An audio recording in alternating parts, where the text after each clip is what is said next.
ओम शांति, ओम शांति, ओम शांति। आज अव्यक्त वाणी है।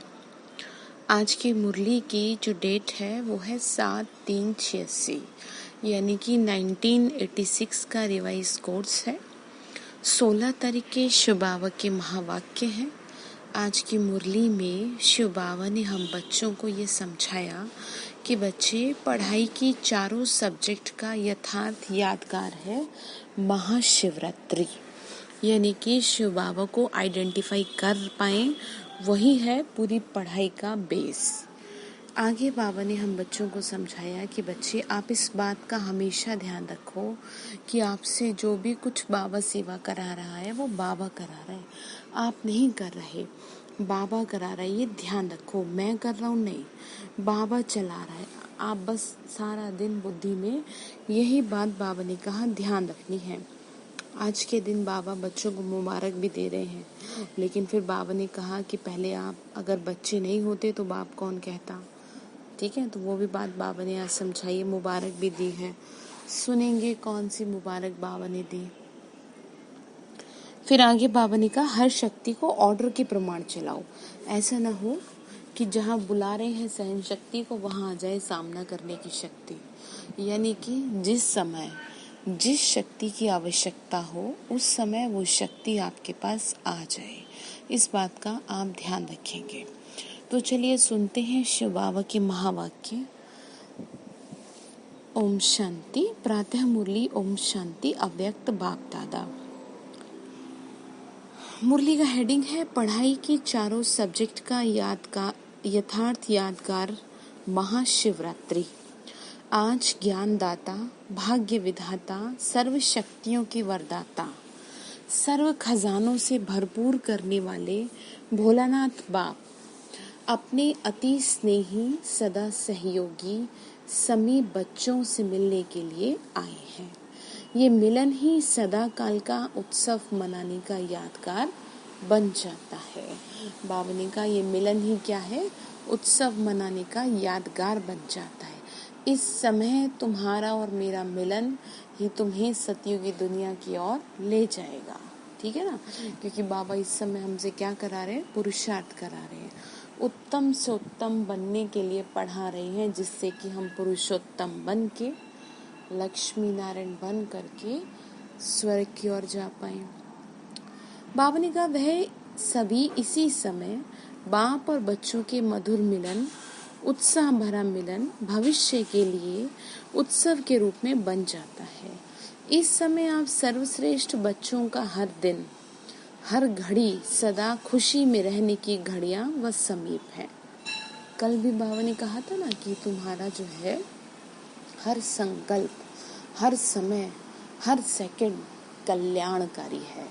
आज भी समझा रहे हैं कि यहाँ की हर घड़ी तुम्हारी खुशी में रहने की घड़ी है। तो इस छोटे से संगम युग के अलौकिक जीवन, अलौकिक प्राप्तियां, अलौकिक अनुभवों को द्वापर से भक्तों ने भिन्न भिन्न नाम से यादगार बना दिए हैं। बाबा ने कहा अभी के समय का ही तो यादगार बन रहा है। एक जन्म की आपकी यह जीवन भक्ति के 63 जन्मों के लिए याद का साधन है।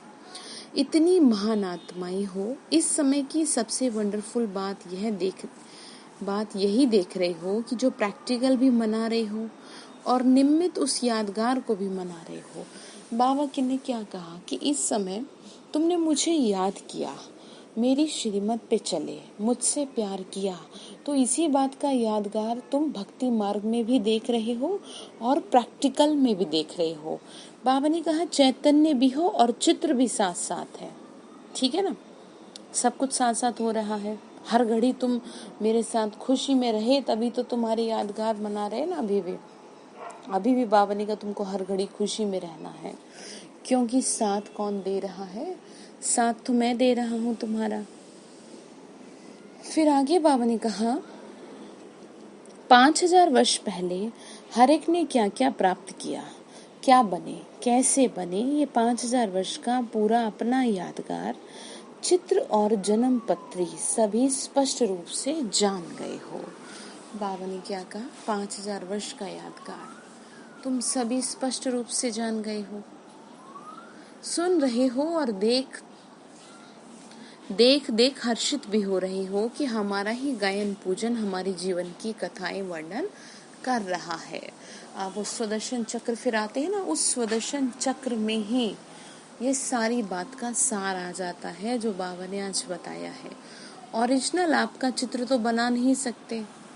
जब चित्र तो तभी बनाया जाता है ना जब कुछ होते हैं, किसी ओहदे पे होते हैं, कुछ करते हैं, चित्र तो तभी बनेगा ना, पूजा तो तभी होगी। अभी तो कर रहे हैं उस चीज के लिए मेहनत।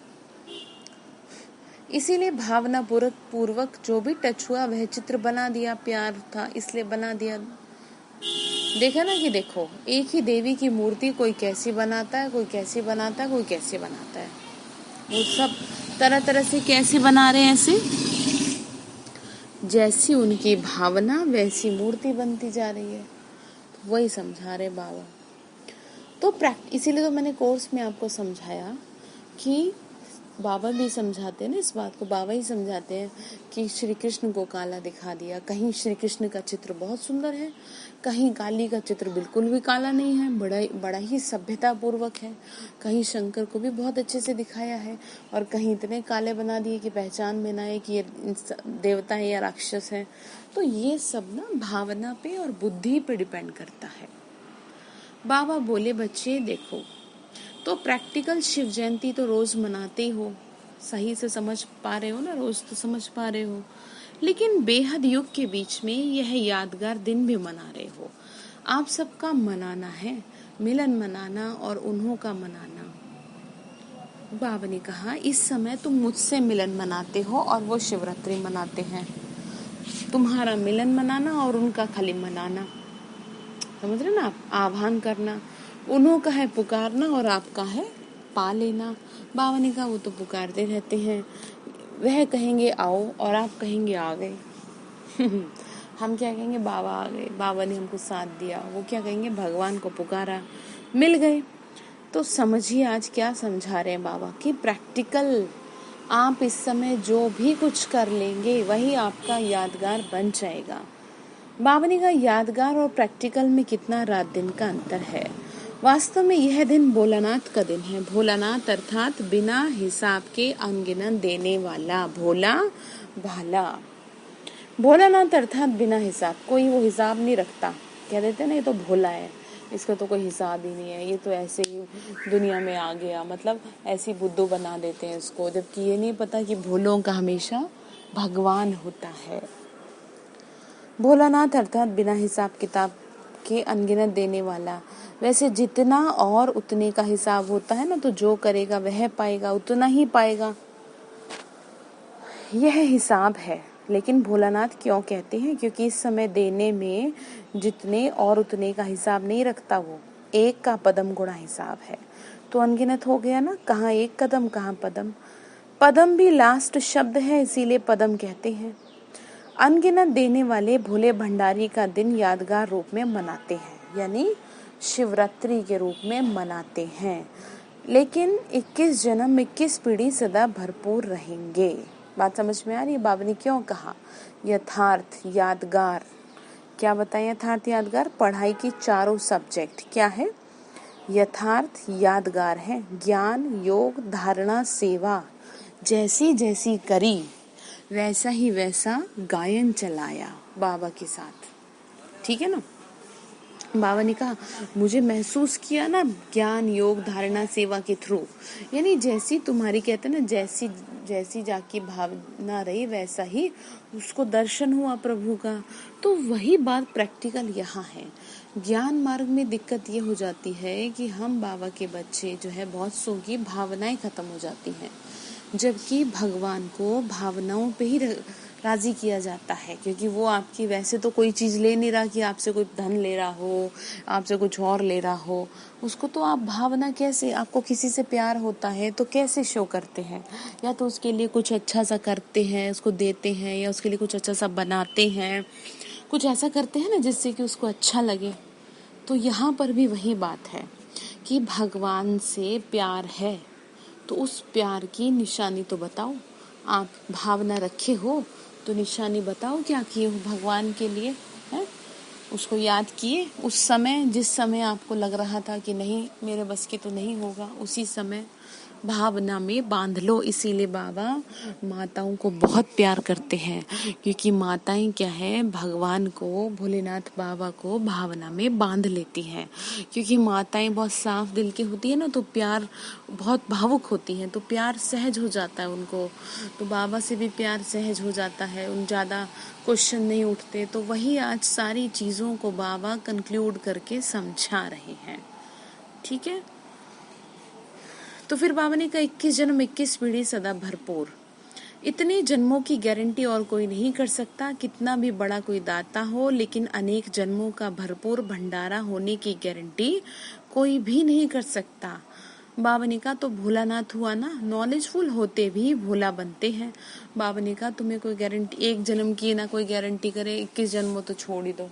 तो भगवान आपको गारंटी कर रहे हैं, देखो तो भोलानाथ हुआ ना, नॉलेजफुल होते हुए भी भोला बनते हैं, इसीलिए भोलानाथ कहा जाता है। वैसे तो हिसाब किताब करने में एक एक संकल्प का भी हिसाब जान सकते हैं, लेकिन जानते हुए भी देने में भोलानाथ ही बनता है ना। बाबा ने कहा सब कुछ जानते हैं फिर भी भोलानाथ बन के रहते हैं, लेकिन ध्यान रखना भोले के साथ साथ भाला भी है, भोला भाला। अभी तो प्यार लुटा रहा है, लेकिन अगर प्यार का कुछ वो हुआ ना, ज्यादा प्यार मतलब कहते हैं ना, कुछ आपने उसका सदुपयोग नहीं किया तो फिर वो अपने हिसाब से ले लेगा सब। ठीक है, बाबा ने कहा वैसे तो हिसाब किताब करने में एक एक संकल्प का हिसाब जानते हैं, लेकिन जानते हुए भी देने में तो भोलानाथ है। तो आप सभी भोलानाथ बाप के भोलानाथ बच्चे हो ना। एक तरफ भोलानाथ कहते हैं, दूसरी तरफ भरपूर भंडारी कहते हैं। यादगार भी देखो कितना अच्छा मनाते हैं। कौन सा यादगार? शिवरात्रि। बाबा ने कहा मनाने वालों को पता नहीं, लेकिन आप तो जानते हो ना, जो मुख्य संगम युग की पढ़ाई है, जिसकी विशेष 4 सब्जेक्ट हैं, वह 4 ही सब्जेक्ट हैं। यादगार दिवस मनाते हो ना कैसे, पहले भी सुनाया था। बाबा ने 4 सब्जेक्ट पता है ना, कौन से हैं 4 सब्जेक्ट? बाबा ने कहा पहले भी सुनाया था। विशेष इस उत्सव के दिन बिंदु का और बूंद का महत्व होता है। किस दिन? शिवरात्रि के दिन। तो बिंदु इस समय के याद अर्थात योग के स्टेज की निशानी है। ध्यान से सुनेंगे, बिंदु किसकी निशानी है? योग की निशानी है। याद में बिंदु स्थिति में स्थित होते हो ना, बिंदु याद की निशानी, और बूंद किसकी निशानी है? ज्ञान की। ठीक है ना, बूंद बूंद क्या गिरता रहता है शिवलिंग से, उस पे घड़े से नीचे शिवलिंग पे पानी गिरता रहता है, दिखाते हैं ना। ज्ञान की भिन्न भिन्न बूंद, इस ज्ञान के सब्जेक्ट की निशानी बूंद के रूप में दिखाई है कि वो बूंद बूंद बूंद बूंद गिरता रहता है। धारणा की निशानी है, इस दिन विशेष व्रत रखते हैं। बहुत ध्यान से सुनिएगा, शिवरात्रि के दिन क्या रखते हैं? विशेष व्रत रखते हैं, जो व्रत धारण करना है। धारणा में भी आप दृढ़ संकल्प करते हो, तो व्रत रखते हो कि ऐसा सहनशील व अंतर्मुख अवश्य बन के ही दिखाएंगे। व्रत रखते हैं ना, तो हम बाबा के बच्चे क्या करते हैं कि हाँ हम क्या करेंगे? अंतर्मुखी बन के दिखाएंगे। तो ये धारणा हो गई ना, तो यह व्रत धारण करते हो ना, यह व्रत धारणा की निशानी है। और सेवा की निशानी है जागरण। सेवा करते ही हो, किस लिए? जगाने के लिए। जागरण भी करते हैं ना, अज्ञान नींद से जगाना अर्थात जागरण करना, जागृति दिलाना, यही आपकी सेवा है। क्या समझ में आया? ये नहीं खुद ही सो जाए कि हाँ छोड़ो क्या ज्ञान व्यान, तो बड़ा भारी पड़ेगा। ध्यान रखिएगा, ध्यान रखिए, बाबा समझा रहे हैं जागरण की निशानी है दूसरों को जगाना। लेकिन सिर्फ रूपरेखा उन्होंने स्थूल रूप में बदल दी है। बाबा ने कहा सिर्फ रूपरेखा बदल दी ऐसे, लेकिन अर्थ को समझना है। हर एक बात अपने साथ कोई न कोई अर्थ लेके आती है। बाबा ने कहा देखो, फिर भी भक्त भावना वाले होते हैं ना, तो सदा ही सच्चे भक्तों की निशानी होंगी कि जो संकल्प करेंगे ना वो उसमें दृढ़ रहेंगे। कई बहुत अच्छे भक्ति करते हैं, बहुत अटूट भक्ति होती है, बहुत अच्छा प्यार होता है। सारे तो नहीं होते खैर ऊपर से करने वाले, कई बहुत अच्छा करते हैं भगवान के लिए। बाबा ने कहा बच्चे देखो, फिर भी आपकी यादगार को द्वापर युग से चला रहे हैं और विशेष इस दिन जैसे आप लोग यहाँ संगम युग पर बार बार समर्पण समारोह मनाते हो ना, बाबा ने कहा जैसे समर्पण समारोह बनता है, अलग अलग भी मनाते हो, ऐसे आपके इस फंक्शन का भी यादगार स्वयं क्या करते हैं, स्वयं को समर्पण नहीं करते। बाबा ने कहा दोबारा से सुनिए इस लाइन को कि लोग यहाँ, बाबा ने कहा आप लोग यहाँ संगम युग पर बार बार समर्पण समारोह मनाते हो, अलग अलग भी मनाते हो, ऐसे ही आपके इस फंक्शन का भी यादगार वह स्वयं को समर्पण नहीं करते, लेकिन क्या करते हैं, बकरे की बलि दे देते हैं। बकरे की बलि क्यों दी जाती है, क्योंकि वो मैं करता है। बाबा ने कहा स्वयं को समर्पण करते नहीं, जितनी बुद्धि है उसी हिसाब से तो काम करेंगे ना। तो वही बात यहाँ पे समझाई गई है, ठीक है। तो बाबा ने कहा वैसे तो बाप दादा भी हंसी करते हैं, बलि चढ़ा देते हैं वो लोग कि यह मैंपन का समर्पण हो, तब समर्पणता अर्थात संपूर्ण बनो। बाबा ने कहा मैं भी थोड़ी बहुत हंसी कर लेता हूँ, किस चीज़ के लिए, कि वास्तव में क्या करना था, अपने मैंपन की बलि चढ़ानी थी, तो लाके बकरे को ही चढ़ा दिया। भगवान क्या राजी हो पाएंगे ऐसे। बाबा ने कहा देखो जैसे ब्रह्मा बाप ने पहला कदम क्या उठाया, बाप समान बनो, समर्पण हो तब समर्पण अर्थात संपूर्ण बनो, बाप समान बनो। मैं और मेरेपन का समर्पण समारोह माना, किसी भी बात में मैं के बजाय सदा नेचुरल भाषा में, किसी भी बात में मैं के बजाय सदा नेचुरल भाषा में, साधारण भाषा में भी बाप शब्द ही सुने, मैं शब्द नहीं, कि बाबा करा रहा है, मैं कर रही हूँ नहीं, मेरा घर नहीं बाबा का घर है। बार बार पक्का कर लो अंदर ही अंदर, मुंह से शोर मचाने की जरूरत नहीं है। ऑफिस भी जाना है, कुछ भी करना है, बार बार ये पक्का करो कि बाबा चलो सेवा के लिए जा रही हूँ या जा रहा हूँ, बाबा आप मेरे साथ हो, बाबा ये बाबा वो। तो एटलीस्ट कम से कम आप पाप कर्मों से तो बचे रहोगे, ध्यान तो रखेंगे ना। तो समझ आया बाबा ने क्या कहा। फिर आगे बाबा ने कहा बाबा कर रहा है यह पक्का करो, मैं कर रहा हूँ नहीं, बाबा चला रहा है, मैं कहता हूँ नहीं, बाबा कहता है। हद के कोई भी व्यक्ति या वैभव से लगाव यह मेरापन है। बाबा ने कहा हद के किसी व्यक्ति या वैभव से लगाव क्या है, मेरापन है, यानी कि मैं। बाबा ने आज मेरेपन को बलि चढ़ाने के लिए कहा, तो मेरेपन और मैंपन को समर्पण करना ही बलि चढ़ाना है। बलि चढ़ना अर्थात महाबली बनना। तो क्या करना है, मैं नहीं, क्या ध्यान रखेंगे, बाबा करा रहा है, घर का काम भी है, ऑफिस का भी काम है, ठीक है ना। और ये नहीं कि आप कुछ गलत काम कर रहे हो तो बाबा करा रहा है। अगर आपको वहाँ कुछ समझ में नहीं आ रहा तो आप सलाह ले सकते हैं, पर आप अपने भान के शरीर के भान से ऊपर उठ करके काम करें और बाबा को समर्पित करें, ठीक है। फिर आगे बाबा ने कहा तो बाप दादा भक्तों को एक ही बात की ऑफरिंग देते हैं, किसी भी रूप में, क्या कहा, किसी भी रूप से भारत में व हर देश में उत्साह की लहर फैलाने के लिए उत्सव बनाए तो अच्छे हैं। चाहे 2 दिन के लिए या 1 दिन के लिए हो, लेकिन उत्साह की लहर तो फैल जाती है ना, इसीलिए उत्सव कहते हैं। फिर भी अल्पकाल के लिए विशेष रूप से बाप की तरफ मेजॉरिटी का अटेंशन हो जाता है। तो इस विशेष दिन पर क्या विशेष करेंगे, बाबा ने कहा तो विशेष दिन पे क्या विशेष करेंगे। और कोई में हिम्मत, बाबा ने कहा जैसे भक्ति में कोई सदा काल के लिए व्रत लेता है और कोई में हिम्मत नहीं होती, बाबा ने कहा तो 1 मास के लिए, 1 दिन के लिए, थोड़े समय के लिए ले लेते हैं। कोई तो कहता है ना हम पूरे जीवन ये व्रत धारण करेंगे, कोई 1 महीने के लिए ले लेता है, कोई 1 दिन के लिए ले लेता है। आप तो ऐसे नहीं कहते हो ना कि मधुबन में तो, बाबा ने कहा आप तो ऐसे नहीं कहते हो ना, मधुबन में तो धरनी पर पाँव नहीं है, फिर जब विदेश में जाएंगे तो धरनी पर पाँव आएंगे या ऊपर ही रहेंगे, सदा ऊपर से नीचे आकर कर्म करेंगे या नीचे कर्म करेंगे। मतलब कहने का ये ऊपर रहना अर्थात ऊपर स्थिति में रहना, ठीक है, आत्मिक स्थिति में, यानी अपनी स्थिति को बहुत ऊंचा रखना। मतलब ये है कंक्लूजन बात का। बाबा ने कहा ऊपर कोई छत पे नहीं लटकना कि कोई सोचे कि हाँ छत पे लटकने की बात कर रहे हैं, नहीं, नीचे आना, लेकिन साधारण कर्म करते भी स्थिति ऊपर ऊंची रहे, चाहे देश में हो, चाहे विदेश में हो, चाहे मधुबन में हो, चाहे कहीं पर भी हो। स्थिति कैसी हो? बाबा ने कहा स्थिति ऊंची हो। ठीक है। बाबा ने कहा कर्म तो साधारण ही करेंगे ना, जैसे बाप भी साधारण तन लेता है, जैसे आप लोग बोलेंगे वैसे ही बोलेंगे, वैसे ही चलेंगे। तो कर्म साधारण है, तन ही साधारण है, लेकिन साधारण कर्म करते भी स्थिति ऊंची रहती है। बाबा बोले कर्म भले ही साधारण, जैसे कि सभी कर्म किए, ठीक है ना, बाबा के घर में सेवा सभी की, बड़ी बड़ी दीदी दादियों ने, लेकिन स्थिति कैसी रही? ऊंची रही।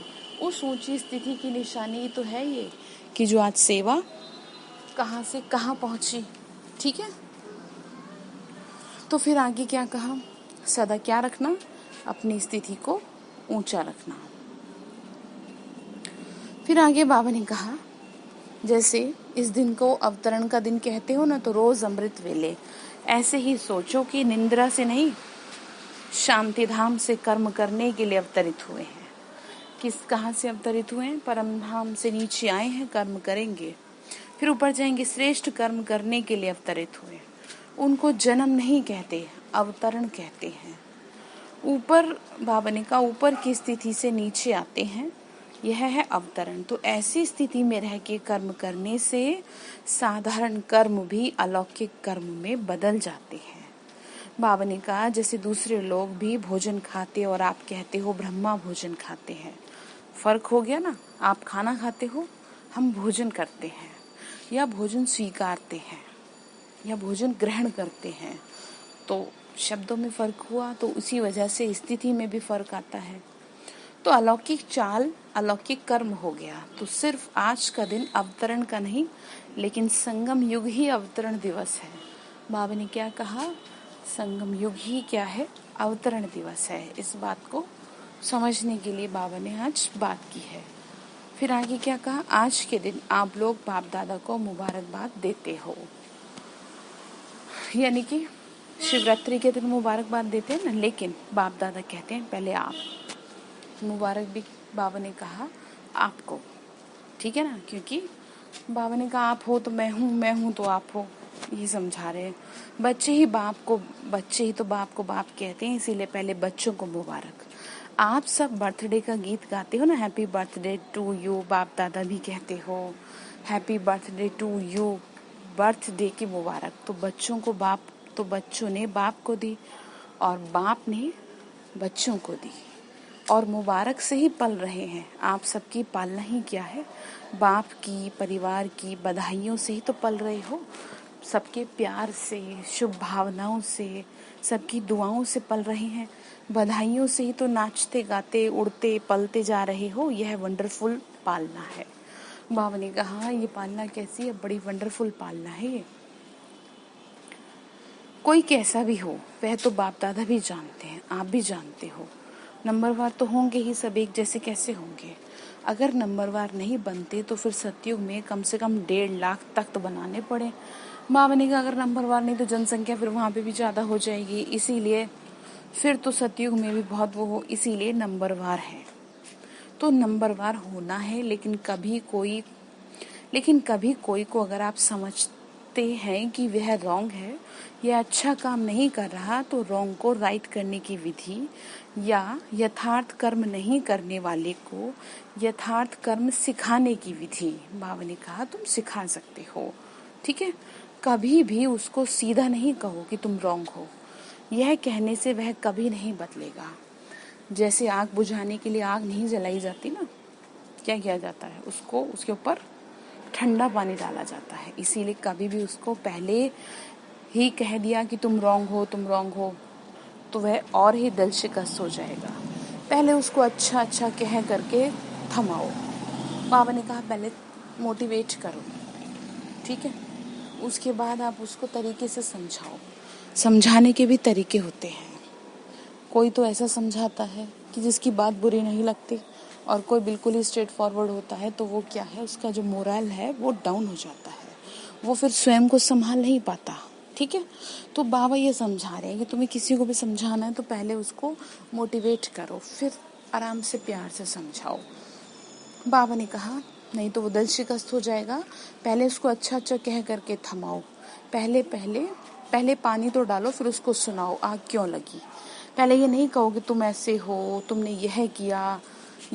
पहले ठंडा पानी डालो, पीछे वह भी महसूस करेगा कि हाँ आग लगने का कारण क्या है और आग बुझाने का साधन क्या है।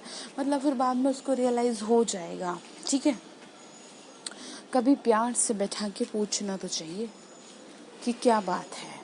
बाबा ने कहा एकदम से आकर के ऐसे नहीं कर देना चाहिए आपको, इससे क्या है, इससे दोनों की स्थिति खराब होगी। बाबा ने कहा कि अगर बुरे को बुरा कह देते तो आग में तेल डालते हो, इसीलिए बहुत अच्छा है। बाबा कभी कहता है बुरे हो तुम, और कितनी गलती करते हैं बच्चे बाबा की, बाबा तो जानता ही, पर बाबा कभी नहीं कहता। इसीलिए बहुत अच्छा करके पीछे उसको कोई भी बात दो तो उसमें सुनने की, धारण करने की हिम्मत आ जाएगी। इसीलिए सुना रहे हैं कि बहुत अच्छा, यही बधाइयाँ हैं। जैसे बाप दादा भी कभी किसी को डायरेक्ट रॉन्ग नहीं कहेंगे, मुरली में सुना देंगे राइट क्या है रॉन्ग क्या है।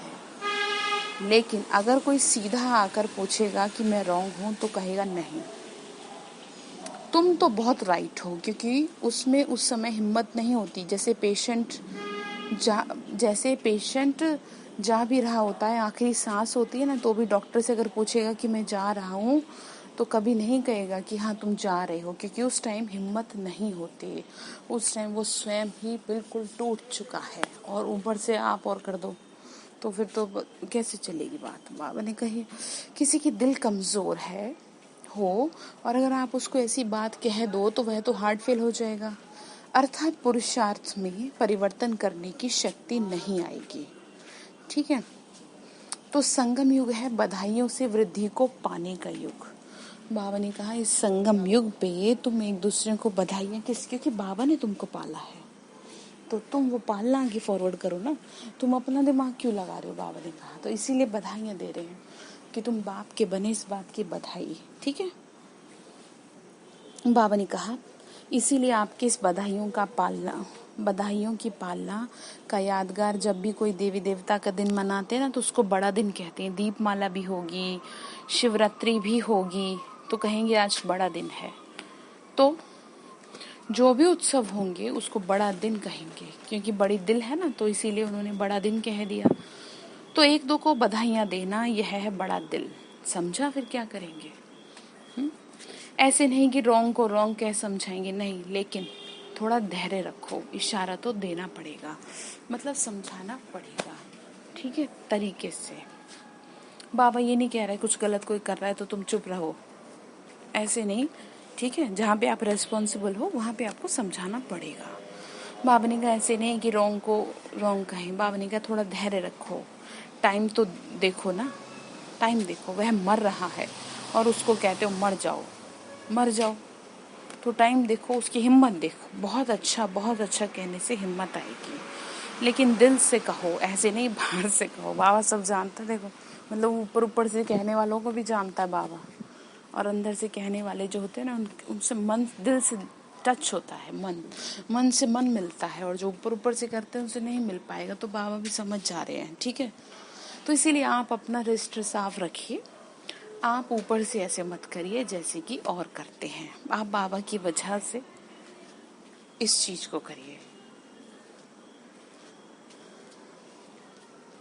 बाबा ने कहा देखो ये भावना की बात है, दिल का भाव रहम का हो तो उसके दिल को रहम का भाव लगेगा। इसीलिए सदा बधाइयाँ देते रहो, बधाइयाँ लेते रहो। यह बधाई वरदान है। जैसे आपके दिन का गायन है ना, गायन करते हैं शिव के भंडारे भरपूर, तो आपका गायन है सिर्फ बाप का नहीं, सदा भंडारा भरपूर हो। दाता के बच्चे दाता बन जाओ, सुनाया था ना, भक्त है लेवता और आप हो देने वाले देवता। तो देवता माना दाता, माना देने वाले। ठीक है, किसी को भी कुछ थोड़ा भी देकर फिर उनसे कुछ ले लो तो उसको फील नहीं होगा। फिर कुछ भी उसको मना सकते हो, लेकिन पहले उसको दो, यानी मोटिवेशन दो उसको, पहले हिम्मत दो। फिर कुछ भी आप किसी तरीके से हिम्मत दिलाओ, खुशी दिलाओ उसको। फिर उसको कुछ भी बात मनाने चाहो तो मना सकते हो। देखो बाबा पिता है ना, तो वो सबको समझा रहा है कौन क्या कर रहा है। रोज उत्सव मनाते रहो, ठीक है ना। रोज उत्सव मनाना किस चीज़ का? बधाइयाँ बाबा ने कही ना, सबको परिवर्तन की बधाइयाँ दी। मेरे बने हो ना, तो बधाई हो इस बात की, खुशी दिलाओ। और उनसे कुछ भी बात मनवाना चाहो तो मनवा सकते हो। रोज बाप से मिलन मनाना, यही है उत्सव मनाना। क्या कहा? रोज बाबा से मिलना, यही है उत्सव मनाना, यही है सच्चा सच्चा उत्सव। ठीक है। अच्छा, वरदान दे रहे हैं, चारों ओर के बच्चों को संगम युग के हर दिन के अवतरण दिवस की अविनाशी मुबारक हो। सदा बाप समान दाता और वरदाता बन। हर आत्मा को भरपूर करने वाले मास्टर भोलानाथ बच्चों को सदा याद में रहे। हर कर्म को यादगार बनाने वाले बच्चों को सदा स्व उन्नति और सेवा की उन्नति में उमंग उत्साह से आगे बढ़ने वाले बच्चों को विशेष आज के यादगार दिवस शिव जयंती, सो ब्राह्मण जयंती, हीरे तुल्य जयंती, सदा सर्व को सुखी बनाने की, संपन्न बनाने की जयंती की मुबारक और याद प्यार और नमस्ते। रूहानी हम बच्चों की, रूहानी माता पिता बाप दादा को नमस्ते नमस्ते नमस्ते। शिव बाबा नमस्ते। शुक्रिया बाबा, शुक्रिया बाबा, शुक्रिया।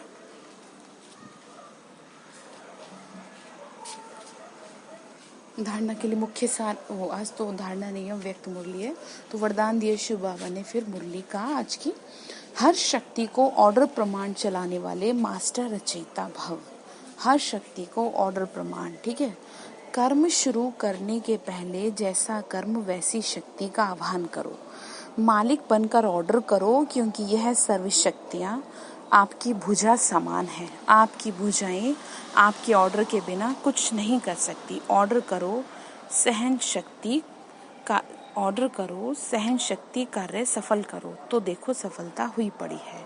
लेकिन ऑर्डर करने के बजाय डरते हो, कर सकेंगे व नहीं कर सकेंगे, तो इस प्रकार का डर तो ऑर्डर चल नहीं सकता। इसीलिए मास्टर रचयिता बन हर शक्ति को ऑर्डर प्रमाण चलाने के लिए निर्भय बनो। यानी कि जिस समय जिस शक्ति की आवश्यकता है उसको ऑर्डर करो और वो आएगी। ठीक है। स्लोगन है, सहारे दाता बाप को प्रत्यक्ष कर सबको किनारे लगाओ। सहारे दाता, सबका सहारा कौन है? सबका तारनहारा कौन है? शिव बाबा। उसको प्रत्यक्ष कर सबको किनारे लगाओ, यानी सबको उससे मिलाते जाओ। तो आज के लिए सूचना है, आज इंटरनेशनल योग डे है। तो आज मास का तीसरा रविवार है। सभी राजयोगी तपस्वी भाई बहनें 6:30 से 7:30 बजे तक विशेष योग अभ्यास के समय अपने पूर्वजपन के स्वमान में स्थित हो। कल्प वृक्ष की जड़ों में बैठ पूरे विश्व को शक्तिशाली योग का दान देते हुए अपनी वंशावली की दिव्य पालना करें। ठीक है। तो योग पे ध्यान दीजिएगा, जरूर बैठेंगे योग में। और आज का जो बाबा ने होमवर्क दिया है, वो क्या होमवर्क है? आज के लिए होमवर्क ये है कि एक तो सच्ची शिवरात्रि मनानी है, और दूसरा मैं कर रही हूँ, मैं करा रहा हूँ नहीं, बाबा आप करा रहे हो, बाबा आप। ठीक है। और किसी को कुछ भी समझानी देनी है तो पहले उसको मोटिवेट करना है। बाबा की मनाही है सीधा सीधा किसी को कुछ भी बोलना। अच्छा, ओम शांति।